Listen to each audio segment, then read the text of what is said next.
We're on the same When I woke up this morning, I was feeling pretty dangerous. About the past and about the future. What's up, Draftvice? Sorry, Quinn's not here. We know you love him. But I am back with our guest host again, Shane McMurdo. What's up? What's up? Hopefully that's... I'm dealing with some allergies today, guys. I'm not from New Jersey. You guys are trying to kill me, but I'm going to do my best. And today we're talking about the NFC North. And we're going to start right off with the Greenbay Packers. And first round pick, Rashan Gary, man, that was an interesting one. That was not one that was typically connected with them. Big athletic dude, but didn't have a lot of production in college.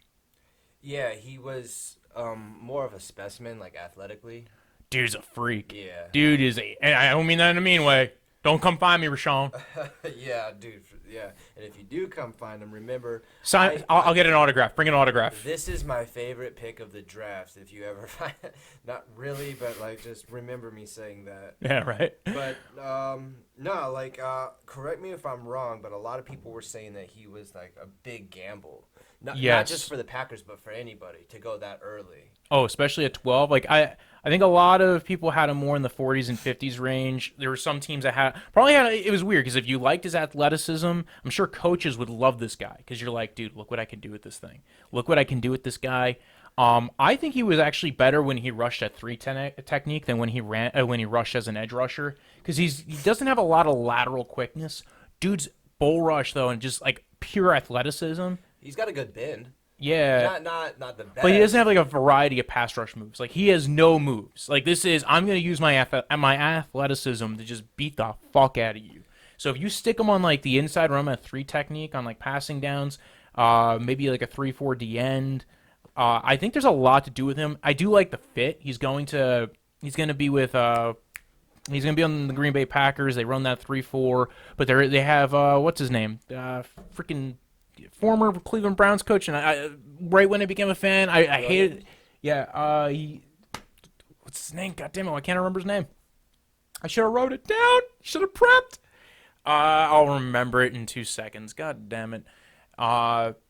Anyway, they run a lot of former Rex Ryan protege, and they run a lot of man coverage concepts, but a lot of we want what Pettin, yes, Pettin. Run a lot of man coverage, and the safety is a very big portion. Has a very specific role in that defense. And guess what? Their other first-round pick, they got a safety, Darnell Savage, traded up to get him, 21. That guy's athletic freak as well. They went all athletic freaks here. Yeah, and Savage was considered the best safety in the draft by a lot of people. But like back to Rashan Gary, one point, a very good comparison I read is he is a more talented, more athletic, but still this year's version of Arden Key, who the Oakland Raiders drafted out of LSU last year because the guy had he was athletic, he was talented, but there was just so many risks there, like red flags there. I think Arden Key had way more red flags. Right.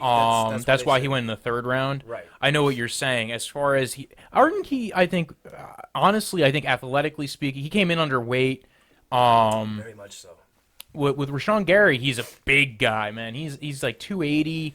He's like I said, just a monster of a man.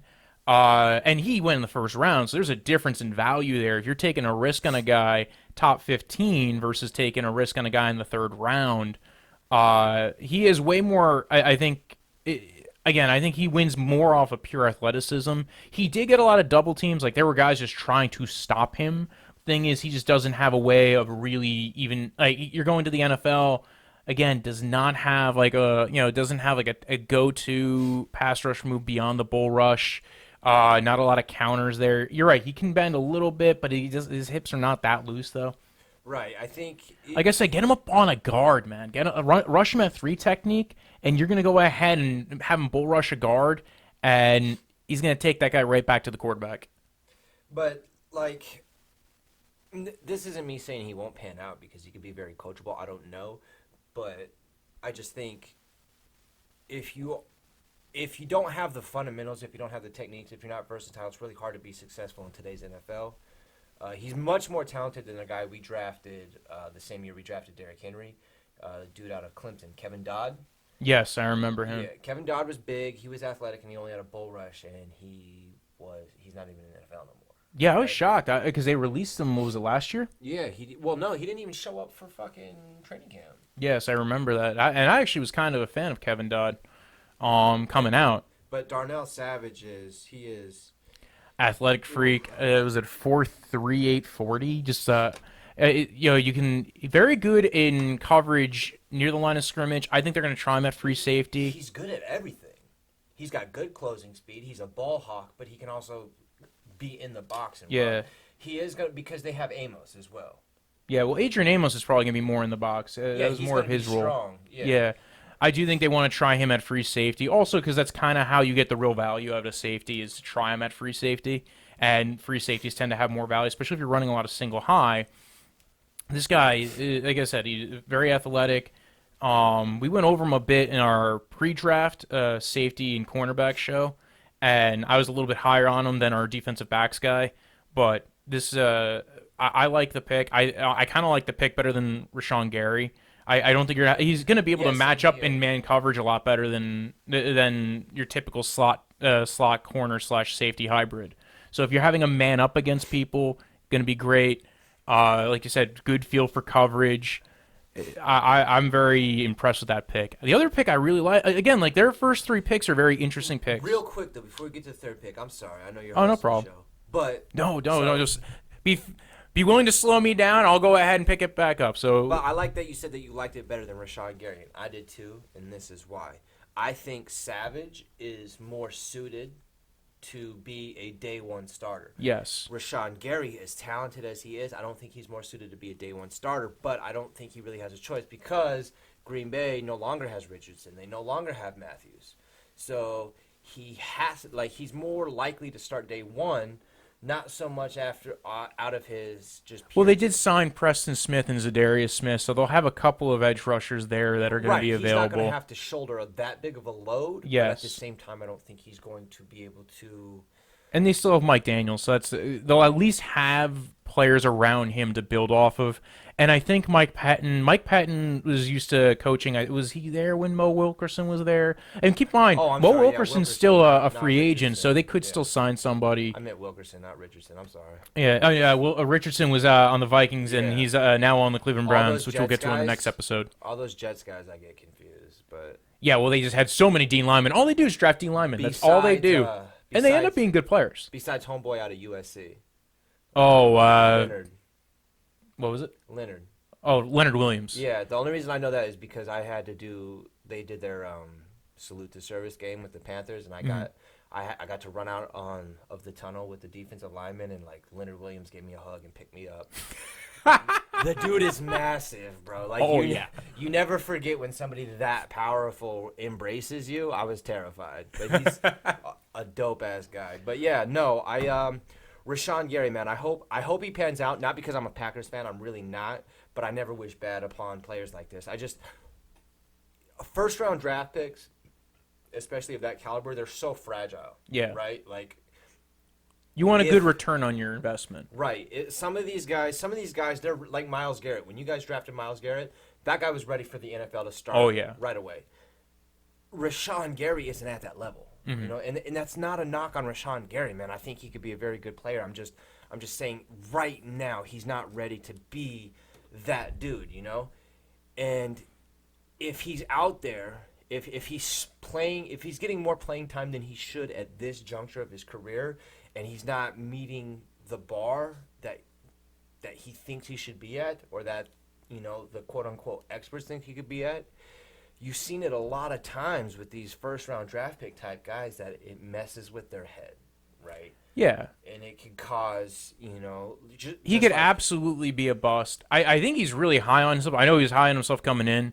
Dude was like, yo, I'm the best pass rusher in this class. And it's like, dude, you're not even the third best. That's a problem, though, because you see that. So, like, we can... Sorry. He's going to find me eventually. Like, look at Barkevius Mingo. Look at Kevin Dodd. Look at all these guys who went, you know, high. Athletic freaks who, if you don't have the right coaching staff in place, that's why you have to look at your ability to develop. There's some teams that are good at developing certain positions. I thought this guy would have been great on the Seahawks, because the Seahawks have been great at developing 2 positions, defensive backs and defensive line. Right. And that's where I kept on thinking this guy was going to go, and he didn't even make it to them. Yeah, I thought Houston, like, if he made it to Houston, I thought they were going to take him, but they took Oh, I didn't think they were going to take him at all because they needed offensive line. Yeah, well, I And- thought they were going to trade Clowney. That's why. Yeah. But no. So it's just it's not a seasoned coaching staff. You got a first-year head coach who's an offensive-minded head coach, Yeah. right? But Pettin, he's been around the game for a while, so Yeah. Well, that's the thing. They kept the whole defensive staff. So when LaFleur came in, they actually kind of discussed this when he came in, and they said, it's "Hey." odd because defense has been their weakest point for. The last Well, few Patton years. was just a brand new hire, and they Right. did much better last year on defense Right. and They by also had a switching lot to of his good scheme. talent, too. Yeah, well, they drafted a lot of defensive backs. Now they got an edge rusher. They got another defensive back. It seems like they're building up that defense to, Jair Alexander did really well last year. I like some of their other picks that they had in the past couple of drafts with Josh Jackson. Darnell Savage, best safety in this pick, but if you had to guess 2 years from now, Mhm. who is the better safety, Darnell Savage or HaHa Clinton Dix? 2 years from now, 2 years from now. I think the difference there is HaHa Clinton Dix probably needed an extension, which they weren't going to be giving him. But He was very talented. I think the upside with Darnell Savage could probably be they're basically replacing HaHa Clinton Dix. With a more well-rounded guy. Yeah. But HaHa Clinton Dix has shown that he's NFL talent. Yes, and a good free safety. Where does he And play now? he's now on the Bears. That's right. So Really? they just Really? swapped safeties. Yeah. Oh, wow. Okay. I did not know he went to He went there on a nice deal, $4 million, man. They got him cheap. Why? Because he wanted to go to a winning team, and he felt like that was a winning team. That's a scary defense, man. But it's not always a trick that pans out. And they lost Vic Fangio, which was the reason why that defense got a lot better. Well, yeah, that's true because they have an offensive-minded head coach. But whenever you put somebody like Khalil Mack Yeah. on it's going to get better. They have a lot of talent on this side of the ball, but we're on their rival right now. Yes. So we talked about Gary and Savage. I like the second-round pick, Elgton Jenkins, man. This guy can be both in a zone running scheme, also can play probably more well-rounded than Garrett Bradbury, who went before him. That's the guy from Texas A&M, right? Garrett Bradbury, he went to the Minnesota Vikings. Yeah, but he's from... That's NC State. Okay, who was the center out of A&M? Oh, Eric McCoy. Yes. Eric McCoy probably lined up more similar to Elgton Jenkins, whereas they're more versatile. Right. Eric McCoy played more guard too. If you were trying to stick him in at guard instead of center, Elgton Jenkins probably going to end up either taking over for Corey Linsley, or they're going to play him at guard as well. Difference between Bradbury and Elgton Jenkins. Elgton Jenkins probably can also fit in a gap power scheme.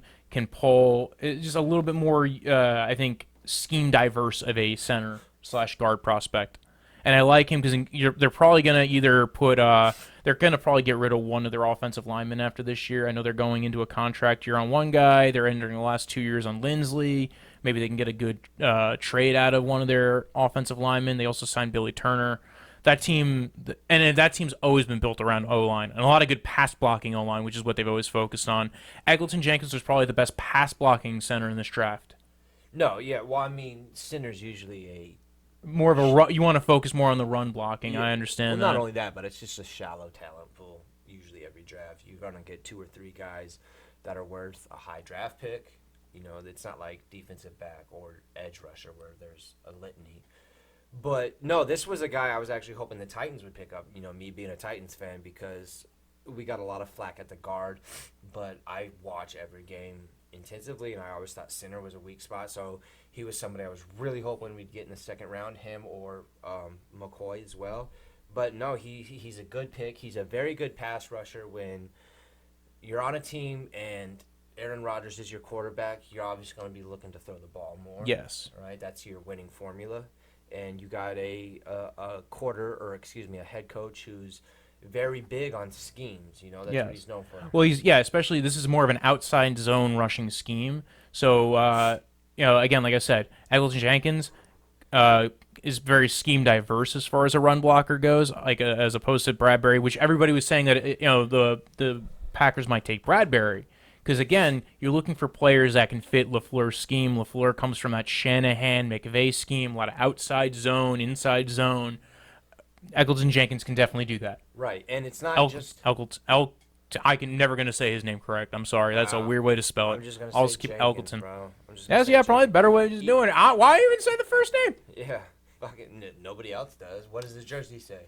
By the way, Jenkins. how do they get their names on their jerseys? Do you think it's kind of? That's a shout out to Quinn. He's not here. R.I.P.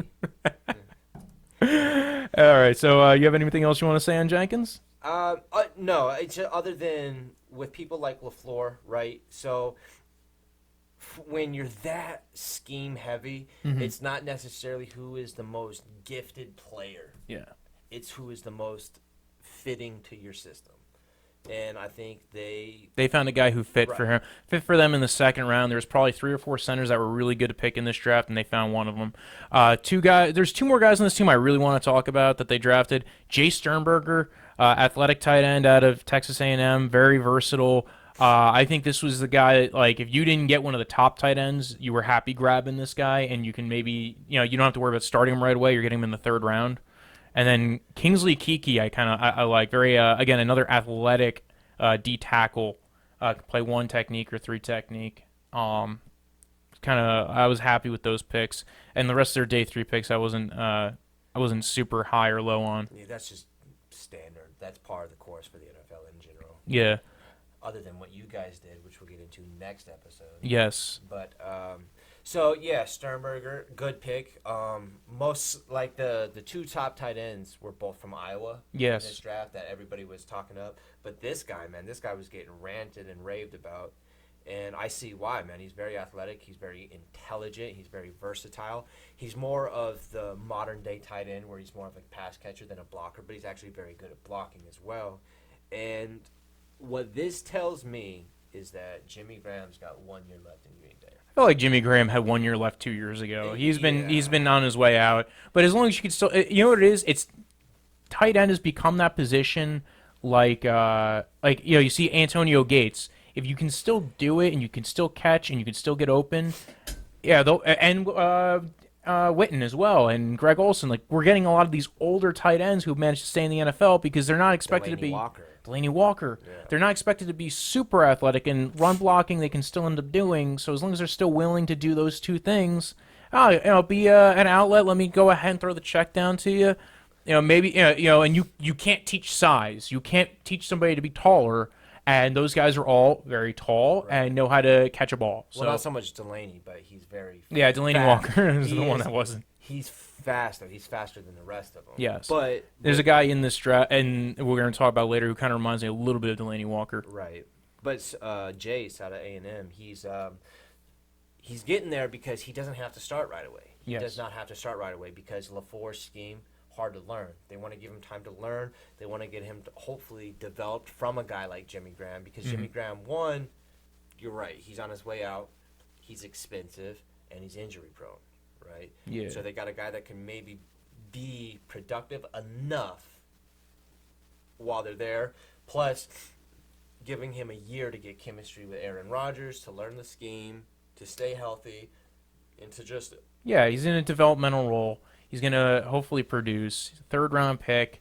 You hope you hit on it. And what you really want to do is, again, especially pass catcher, tight end. Tight end's one of those positions. They don't translate right away in the NFL most of the time. Takes a lot of them more than a year. Even Gronk, is probably the best first-year tight end. Wasn't Gronk of now. Oh, no. Well, the later years of his career. It was, it's a transition period position. It's a very underappreciated position. Yes. So a lot of people, a lot of the time, depending on what your style is, they just pick up anybody who fits. Yes. Right? Unless you get, there's a reason why there's so few highly touted tight ends in the NFL. Right? Yes. Like, it's a position I love, personally, because I know, I love throwing to them in Madden and shit, but... Finding somebody who fits both, who can do the run blocking and be a solid pass catcher, can run solid routes. They don't make those a lot of the time. They just don't. If you're that athletic, we don't want you run blocking half the time in college. If you don't believe me how important tight end is, there's a reason linebackers are getting lighter and faster. Yes. Because of how athletic tight end is. But no, I think he could be very matchup good. Position, man. That's what it is. It's a matchup. Exactly. I think he's going to be very good. Especially for Rodgers and LaFleur. he came from an offensive-minded school, Mm-hmm. and he performed excellently. I think as long as I don't know. I like it a lot, right? Yeah. And this is just like on the last episode when we went over personalities of a team. The Packers are an offensive-minded team. Ironically, they took 2 defensive guys in the first round, but this is still. Well, you don't want to lose your games. That's what it is. Yeah. Is you have Aaron Rodgers, and you drafted a bunch of receivers last year. Your mindset now, we got to make sure we don't lose games on defense, and we're going to get as much defensive talent as we can, and we're going to build around that, and we're going to try to win our games, and we're going to outscore you. And they went and grabbed an offensive lineman. They went and grabbed a tight end. They got a lot of athletes, a lot of guys who are going to, hopefully explode at their positions and be, if they hit, they're going to be the top end guys. So I like what they did here. Very, could be a high variance draft, but I like what they did. You want to move on to the Detroit Lions? I mean, I guess. Not a huge fan of their draft. I never am, man, other than when they drafted a guy I went to high school with that one time. So they drafted T.J. Hawkinson at pick 8 in the first round, tight end out of Iowa. Like him, I was shocked he went this high, man. I was I know everybody said he was going to go high, but they said that about O.J. Howard a couple of years ago. And what, like 20th? Yeah, so 18th, I think. yeah, they say this every year. Oh, this guy's so great. It's a can't miss prospect. And again, tight end's a position that requires transition. We just talked about this with Jace Sternberger. Now you're talking about getting a tight end in the first round. You better hope he translates because, hey, didn't they kind of miss on their last tight end they took in the first round? Yeah, who's excelling in Indianapolis right now? Yeah, now Indianapolis has themselves a sweet deal with this tight end who, is just scoring touchdowns left and right. Here's the thing, man. Like, we just talked about tight end, about how it's important, but it's not that position that you're It's still kind of a luxury position. It's kind of weird to go back and forth on that. 1 minute we're saying it's such a great pick. It is, but it's the not value, first round pick, you want your guy to come out and play right away. We don't know. T.J. Hawkins probably will, but you're always a little worried with that. And listen, I know the guy can run block. I know he's a great pass catcher. He's very good. But the thing is, you got to pick in the top 10. Right? Yeah. If your team has a pick in the top 10, you sucked somewhere. Yeah, not based off of a trade that happened a few years ago or the last year. You earned a top 10 position, if that's you want to coin it that. It's tight end isn't the position that got you that top 10 pick. You have weaknesses elsewhere. Yes. Right? But if you want your first pick to be a very talented tight end, something that you think will benefit Matt Stafford with that Marvin Jones and Kenny Golladay duo, yes, right? Then you could trade down to get this guy. Right? I think the Lions had openly said they were willing to trade down, and nobody was biting. So I bet you Washington would have.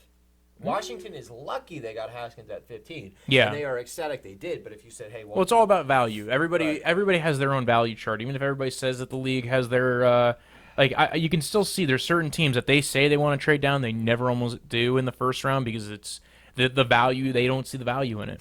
And I think there would have been other teams that would have taken Jace Sternberger in the top 11 or top 10. Or top 12. Like I just think T.J. Hawkinson.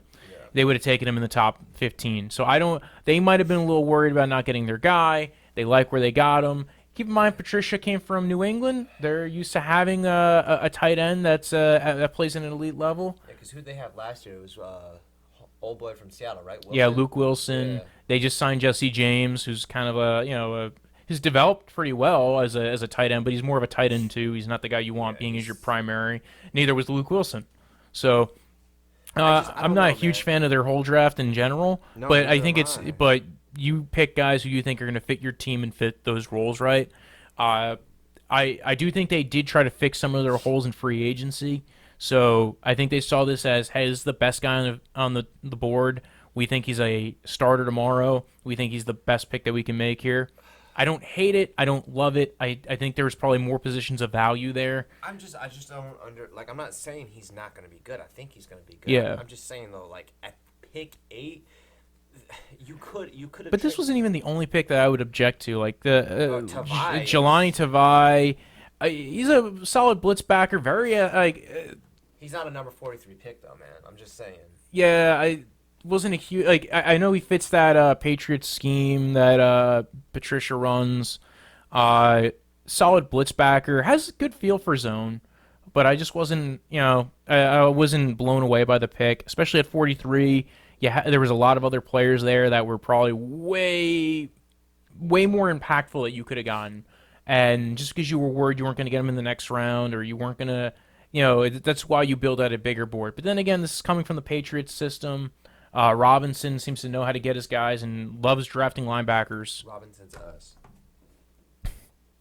And also Will Harris was an interesting one too. I think now everybody was expecting him in the third round. I don't hate it as much. no, a lot of people were expecting Tavai to go to day 3 at the earliest, though. Yeah. Excuse me, end of day 2, early day 3. Yeah. It's just I'm not an NFL GM, and I'm not going to pretend that I am. I'm just saying though, it just A lot of it comes It down to doesn't scheme, make sense. especially with linebackers who and did DC safeties. now? DC in Detroit. Yeah. Well, it's Patricia or whoever Patricia's handed off the reins to, because he's Matt Patricia, so former defensive coordinator for the Patriots. I think with them though, they're probably looking at scheme and mindset and mentality. Do you fit our scheme? Do you fit a role we want? And especially with linebackers, it's a position where some of it's mental. Oh, can you be the quarterback of our defense? So I'm not going to totally rule it out. I'm not going to say it was the worst pick in the world, but I wasn't a huge fan of it. Will Harris, the safety out of Boston College, was another interesting one. Not going to get lost in coverage. Can match up against tight ends. He's actually pretty solid at forcing fumbles, so I think he's a solid pick. I think a lot of people, again, didn't think he was going to go as early, and I think there was a lot of other safeties I would have rather had. I would have rather taken Chauncey Gardner-Johnson at this spot. I would have taken Deontay Thompson, Amani Hooker. There's a lot of guys who in that third-round range. There's a lot of players left that they could have taken. They took a guy who... But again, it all comes down to maybe this guy won the interviews, maybe this guy won out on the board. Safety and linebacker in a lot of schemes. It has a mental fit, too. Right. Look, I don't want to beat down on the Lions too much. The one pick I really did like was Amani. Aurora, yes, the fifth-round pick.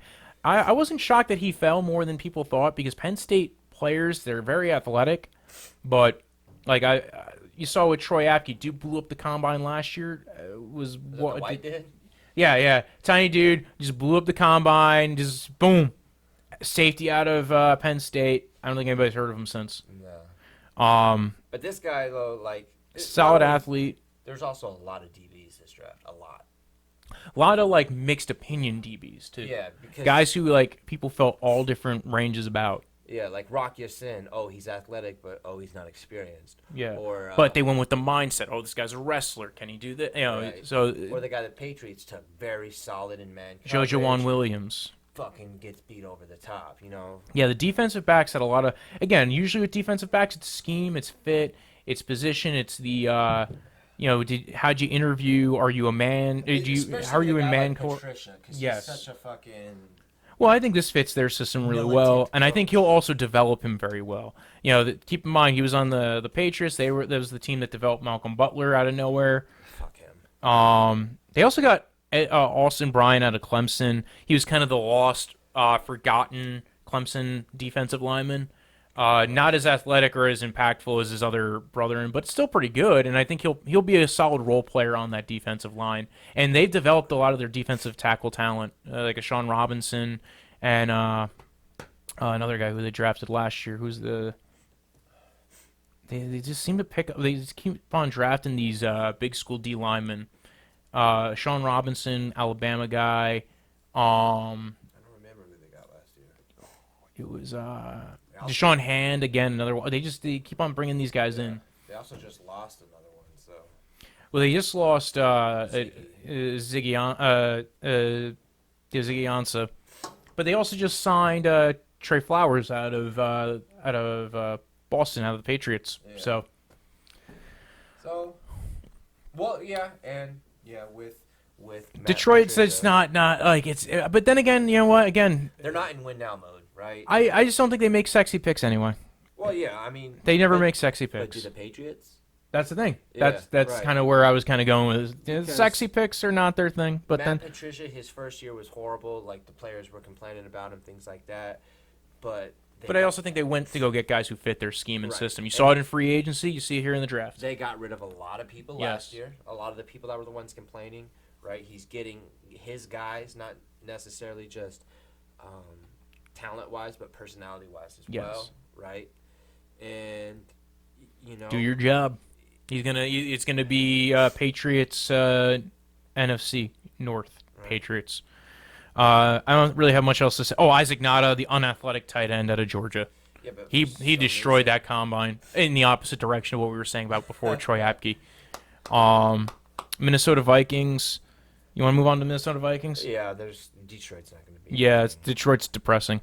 Drafted Garrett Bradbury in the first round because they needed offensive line. They needed all the offensive line they can get.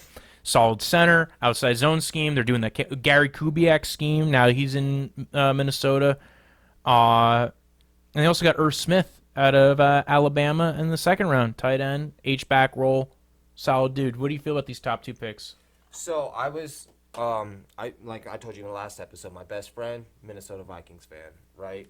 So I'm obviously going to bounce a lot of what he thinks because as an outsider, our perspectives are always going to be different. Yeah. But I knew for a fact they needed to address offensive line early and often, which they did, right? But getting Irv Smith, he's a more talented, I shouldn't say talented, I should say athletic version of, the tight end they have now, Kyle Rudolph. And I think this kind of solidifies, the very widespread opinion that that guy's going to get traded or released if they can't trade him. Yeah. Which is unfortunate. I really like Kyle Rudolph. I think he's a great guy. I think he's a good player. That's also a team that needs cap space. So Yes. clearing out some cap from Kyle Rudolph, getting an extra $7 million out of that. We talked about Bradbury before. Good for the zone blocking scheme because it comes out of NC State. Probably ran more zone blocking than anybody else in college football. No, I mean, it's just this is a team that's got so much talent at a lot Yeah. of levels, except the offensive line. Yeah, right? and you can see they addressed it. They took a couple of extra picks on offensive line. Drew Samia out of Oklahoma, solid guard prospect. That was the best pick of their draft. Really? Absolutely, man. Because I don't want to hate on the dude because I'm gonna be his fan, but the guy we drafted out of Charlotte, Nate. Yes, Nate Davis. I would have much rather have Samia. And Really? Yes, man. I think this guy is so talented. I think he's athletic. I think he doesn't have the right positioning sometimes. Yeah. What I mean by that is elevation, right? You got to be lower. I think sometimes he gets a little too tall.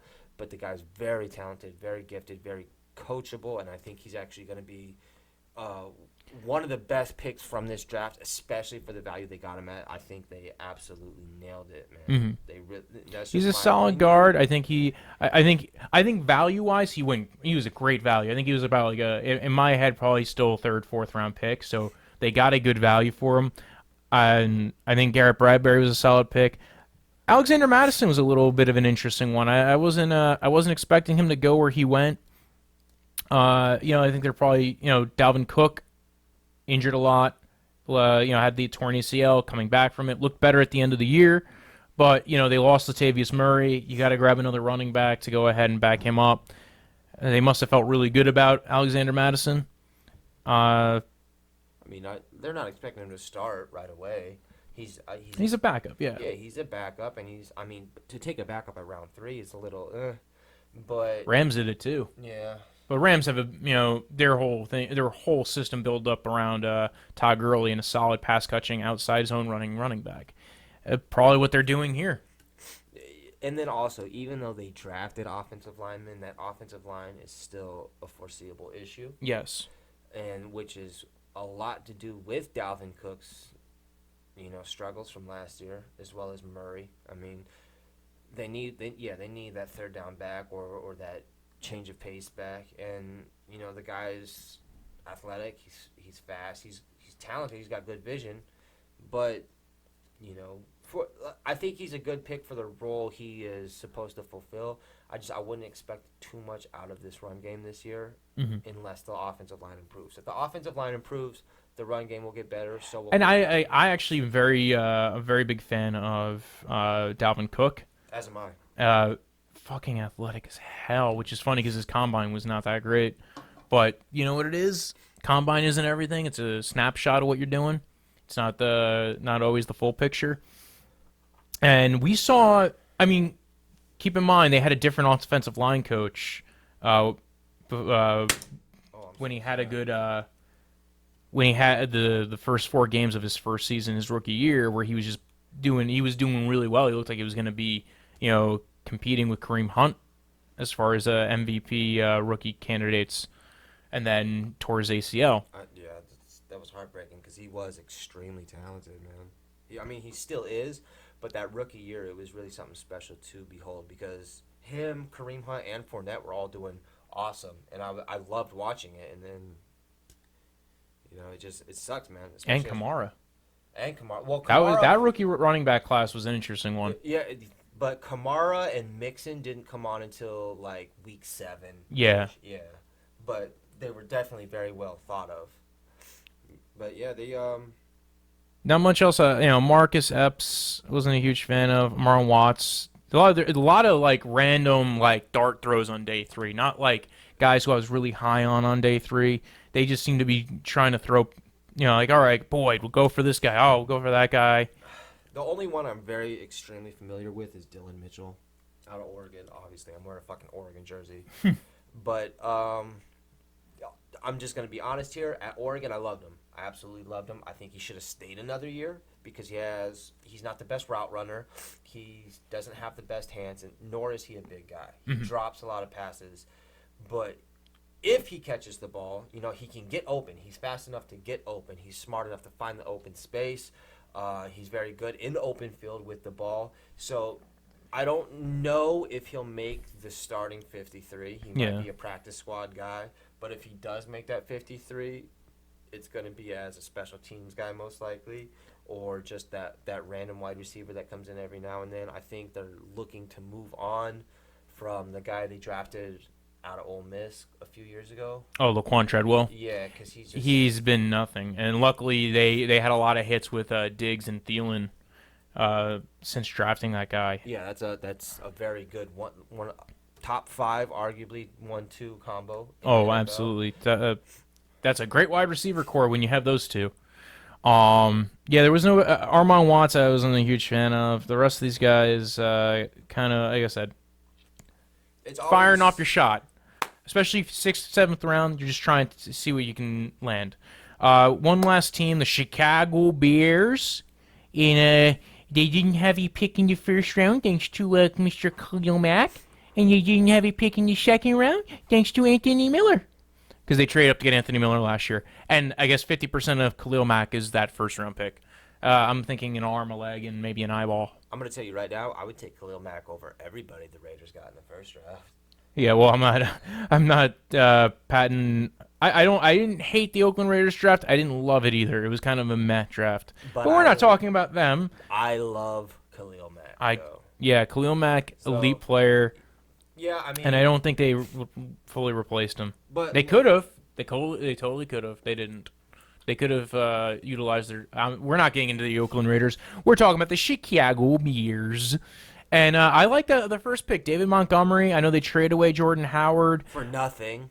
Yeah, but I think part of it was he just can't catch the ball and doesn't really fit in that system very well. I think David Montgomery, better pass catcher, kind of profiles more like Kareem Hunt. Very good contact balance. Solid runner. Probably was like one of the top 3 running backs in this class, in my opinion. Yeah, which, I mean... Wasn't a great class for running backs. Wasn't like... That's why the best. Yeah. But, what was I going to say? Like, a big thing for me is team identities, right? Every team needs an identity. All the successful teams have an identity. Yes. All the struggling teams don't have an identity other than the fact that they're bad. The Chicago Bears, they're very similar to what the Los Angeles Rams were 2 years ago. Because remember, the Rams moved from Fisher to McVay. Right, they went from being bottom dwellers and a laughingstock to this. Oh my God, this team actually could be something. Yes. Right, they made it to the playoffs. They got knocked out in the first round, but their identity was offense. The Bears was defense. They got this talent on the side of the ball that they wanted to have an identity as. Right, much like Jared Goff performed unexpectedly, so did Mitchell Trubisky. I think it was more scheming. They did get an offensive-minded head coach in Matt Nagy. They also have a very good. Well, I don't want to. They say lost very Vic good. Fangio as their D coordinator. Now they have Chuck Pagano. Right, but their offensive coordinator was Mark Helfrich. Yes. Right, head coach of Oregon when they went to the national championship. Now, Mark Helfrich is a guy that I absolutely despise, right? Because he ruined my college team, very much so. But he's a protege of Chip Kelly, right? He had quarterbacks underneath him like Marcus Mariota, even though Marcus Mariota was recruited by Kelly, right? Yeah. Had him in his Heisman year and everything like that. So he was able to help out Mitchell Trubisky enough, but also Mitchell Trubisky had a lot of help around him, such as Jordan Howard, Tariq Cohen, Allen Robinson. And you saw they went away from Jordan Howard at the end of the year last year because, again, you need a guy who can catch. Matt Nagy's offense right now, with Helfrich at the helm, they want everybody to be able to catch. They want everybody to be a mismatch weapon. You saw it when Nagy was with the Kansas City Chiefs. They liked movement. They liked kind of getting you off your spot. They liked, kind of diverting the linebacker's eyes. They wanted to go ahead and use a little bit of that, like we're going to be a little bit deceiving with how we're going to run our offense. And you see, he scripts plays. That like the first two drives of every Bears game, seems like their offense, if it doesn't click in those first two drives, they're not going anywhere. Right, and he's, the knock on Alex Smith was always that, he's just a really good game manager. Which is, when with Trubisky, it's his rookie year or his second year. Excuse me. But first year under that scheme. Yes, that's what I meant. It was his first year as a full-time starter, day one starter, because the year before they had fucking Glennon. Yeah. Right, but it was, look, you're only expected to be a game manager at that point, especially for a team that's trying to be successful, and they did a very good job of that. And, Nagy, he's always been that death by 1,000 cuts guy, a war of attrition on the offensive side. Yes. Successful, whereas just one big blow like the Rams are. And they got the talent around for him to do that. Mm-hmm. All right? And they even boosted that by drafting Riley Ridley in round 4. Another pick that I liked. Yeah. I think these first two picks I liked a lot. Riley Ridley, solid receiver. You're right. You were saying brother to Calvin Ridley of the Falcons. Sorry, I interrupted you. Not as probably going to be expected as much, right? But he's still a very talented. Good hands, solid route runner. Like probably one, and a lot of people had him as one of their favorite receivers coming out. Solid route runner. I probably one of the top 5 route runners in this class. Not a huge guy, but a big guy. Who kind of profiles to Jarvis Landry. And I think that's probably going to end up being, but I think he could play outside. Jarvis Landry has played a bit outside, but he usually has most success from the slot. Yeah, because he's so creative. Yeah, and getting him in space and getting him to move, and it's the side-to-side capability and the being able to utilize space of a slot receiver. I think Ridley can be both a flanker and a slot receiver. I think he's going to be a very solid addition to this offense. And when you only have, your first picks in the 3rd round, and you have 2 picks in the top 150, and you get a solid running back who's going to probably be your day one starter, and a solid receiver who can fit in 3 receiver sets, I think they did really well, man. No, they did, especially because Riley Ridley's not going to be, probably. He's not going to be the main focus of that offense because they have Allen Robinson, they have Tariq Cohen, they have Taylor Gabriel. They also have Anthony Miller. They also have homeboy Trey Burton. Trey Burton, yes. Yeah. Fantasy-wise, I thought he was going to be a bit bigger last year. A lot of people did. Yes. And now you're getting second year in the offense for everybody. So that's usually when people start clicking more and more. So I mention this all the time. Matt Ryan, first year in Shanahan's offense was a joke. Second year in Shanahan's offense, it's about much better. So I think you're going to have a little bit more consistency. And you see with the best teams, the more consistency they have, the better they do. The only concern I have is just because it's a noticeable trend in the NFL. Yes. Is these young quarterbacks. Like I said, it was Trubisky's second year, but it was first year as a starter in that system. They're keeping Trubisky and they're keeping the same system. Yes. Once these people start to get some film on you, they kind of scheme for you a little better. And I'm not sold on Trubisky, I got to be honest. I think he kind of is on that. I'm in purgatory with him. I'm not sold on him either, but I'm not. I don't think anybody's throwing him away. I think everybody's kind of looking at him in that holding pattern because he looks like he could easily be Blake Bortles or he could be I think maybe a bit smarter Blake Bortles, and I think his high upside version of him is probably, I think it's like maybe Alex Smith. Right. Because like, he locks his his front leg when he goes to throw the ball. He doesn't get enough power on it sometimes, and he doesn't always know how to read the field. And I think that's going to come with more experience. He also forces plays, which a lot of young quarterbacks do, right? But at the same time, though, like we talked about earlier with Nagy and Alex Smith was always known as a talented game manager.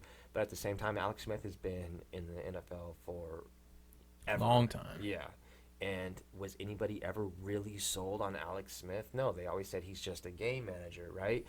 But how many times has the guy been to the playoffs? How many times has he been on a team that's been to the playoffs? It's true. Right? So I don't think they're expecting Trubisky to supplant Aaron Rodgers in the NFC North as the king quarterback. They look at him to be talented enough to win them games, and that's all that matters to anybody, to a coach, a player, or anything. If you're playing the NFL to be the absolute best at your position in the NFL, rather than winning championships the best way possible, then, that's your prerogative. But I think Mitchell Trubisky is trying to be the best quarterback for his team. Yes. Rather than the fantasy guy or the GOAT, whatever you want to call it. He wants to win. And I think that as long as he gets a little smarter and gets a little bit more fundamentally sound, he can be that. Well, and he also won a couple of games off of pure athleticism last year. The guy can run. The guy can run. He'll take off and book it. Again, that was Blake Bortles, too. How would you rank these four teams in this draft? Who do you think was the best in this division as far as their draft went? Green Bay, and then I think it's the rich. I think the rich staying richer with Green Bay. I liked their draft. Minnesota's. I wasn't super high on Minnesota. I think they just had to do what they did. They needed to do it. They fixed some holes on their team. They addressed what they needed to. And I think Chicago did well too. Yeah, Chicago would probably for what they had. Yeah, for what they had, they did well. Detroit would be fourth, mainly because I don't agree with a lot of the picks or where they picked them, but I think overall they can do well. But yeah, I would go Green Bay, Minnesota, Chicago, and Detroit. It's an interesting division. Anyway, so that was the NFC North. Next episode we do AFC North, and we'll close out the division. Though, this last pick for Chicago. Where the fuck is Valdosta State, bro? I have no clue. I've never heard of that shit, ever. Not one time. Some of these late round picks, just small school guys out of nowhere. Shout out to Valdosta State. Right, definitely. You want to plug your Tumblr, Twitter, Facebook? Just Instagram, _Shane, SHANE _MCM. Right, big into sports, not just football, MMA, boxing. I'm also a local comic, just like Walter and the Ghost Anthony Quinn. Right, guys, check me out. I'm always doing comedy, up and coming, man. Thank you very much. Go Titans. Fuck Jacksonville, Houston, Indy. That's it. So yes, if you want, follow me on Instagram, Twitter, Snapchat at Brojo Deathpunch, BROJO, death as in the end of life, and punch like Quinn probably went to go do to somebody so he can get his money back. You can follow, subscribe if you're on YouTube. Leave a comment if you loved Quinn's outfit today, and then you could also, if we're on, if you're listening to us on a podcasting service like iTunes, rate, leave a review, subscribe, and check us out next time. Speaking of Quinn and punching, don't cut his set short. He'll hit you. How dare you? Woo! That turned into something. All right, thank you. Have a good night. We're on the same When I woke up this morning, I was feeling pretty dangerous. about the past and about the future.